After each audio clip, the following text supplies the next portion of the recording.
right, so we are here with a graduated haircut video, and as you can see, I've got my very first section that I'm taking right there, holding my fingers in a 45-degree angle, and basically what I'm doing is I am taking my fingers tighter and tighter towards the neck as I work lower and lower down towards the neck.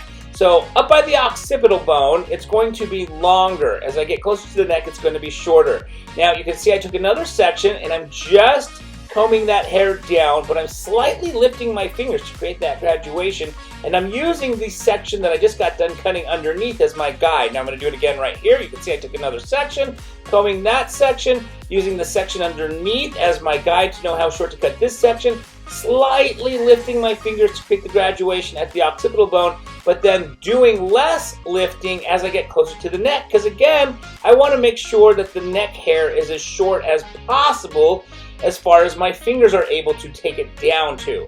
So as short as my fingers are able to take it down, that's how short I want that neck area, because the graduated bob is short at the neck and longer at the occipital bone, and then basically turns into a one-length bob on the sides and front. So it goes from graduation in the back and then blends into a one-length haircut on the sides, which can be very challenging and very difficult to make that blend happen so smoothly. So that's why you want to be so conscientious of how high you're lifting your fingers through that transition from graduation to one length.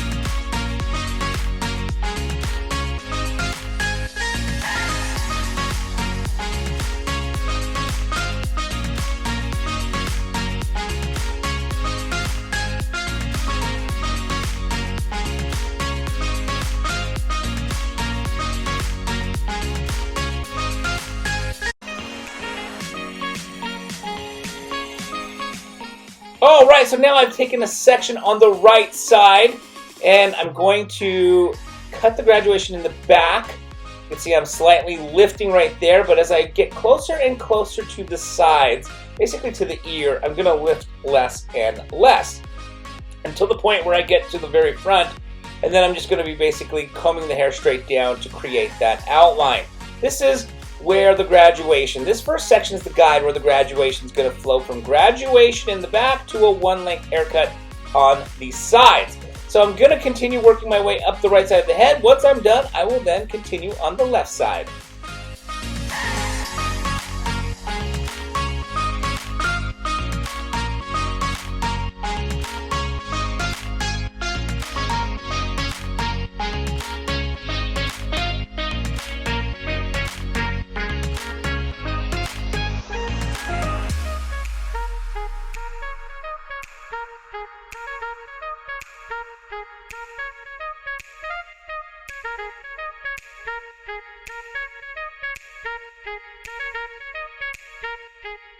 Alright, so now that the right side is complete, it is now time to do the graduated bob on the left side. I'm using that very first section that I cut on the right side as my guide to get started on the graduation. On the left side, you can see I'm taking diagonal sections, holding my fingers in a 45-degree angle, lifting my fingers slightly at the occipital bone, but then very little lift, in fact, zero lift when I get down to the neck, because I want to keep that hair as short and tight at the neck as possible. I'm basically going to do the exact same thing I did on the right side here on the left side, not a whole lot to explain. So once we complete the graduation on the left side, we will then continue on with the haircut.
so now that we've completed the graduation, it is now time to chip in the desired outline that you're looking for. Now, I like to use the points of my scissors to basically chip in that outline. You can get a nice precision outline without having to actually take your scissors and cut it blunt. Now, the reason I like to chip in is because it's a more slower process. Think about when you sketch a straight line without a ruler. If you have a ruler, great. You just take the ruler down, you go swoosh with the pencil or a pen, and you've got a perfectly straight line. But when you don't have a ruler and you need that line to be as perfectly straight as possible, then typically you take that at a slower approach. You kind of just sketch in that nice line, and basically that's what chipping in does. It just goes in and creates a nice desired outline by just using the points of your scissor, so you're less likely to make a mistake. Think about drawing a straight line again without a ruler, going fast. You're more likely going to not make a straight line. However, if you go slow and steady, that line is more likely to be straight. All right, so now what I'm going to do here is I've got the hair already dry, and I'm just going to go through and layer the sides a bit. So one of the things that I want to do is, because my model has a ton of hair, we've got the graduated bob basically cut in, but we want to eliminate some of the weight on the side. So believe it or not, it's like doing the layered bob. We're layering the bob on the sides of the hair, but graduating the back. And by doing this, you're going to remove some of the bulk on the side, so it's not as puffy, not as full. She has so much hair, it's still going to be full, but that's why we want to layer it, is to remove some of that fullness. And so by removing some of this fullness, it's going to give the hair a more nice, sleeker, leaner look. Of course, she can always blow dry it, like I said, with more volume if she chooses to, but this gives her the option. If we didn't do this, it'd just always be full, because my model has quite a bit of hair. So going through, layering the sides, graduating the back, it's hypothetically a layered graduated bob. Alright, so we've come to the end of this haircut. I hope you guys enjoyed this video. If you did, please give it a thumbs up. Any questions or comments on the graduated layered bob, put them down in that comment section below. Don't forget to hit that subscribe button, and as always, thank you so much again for watching.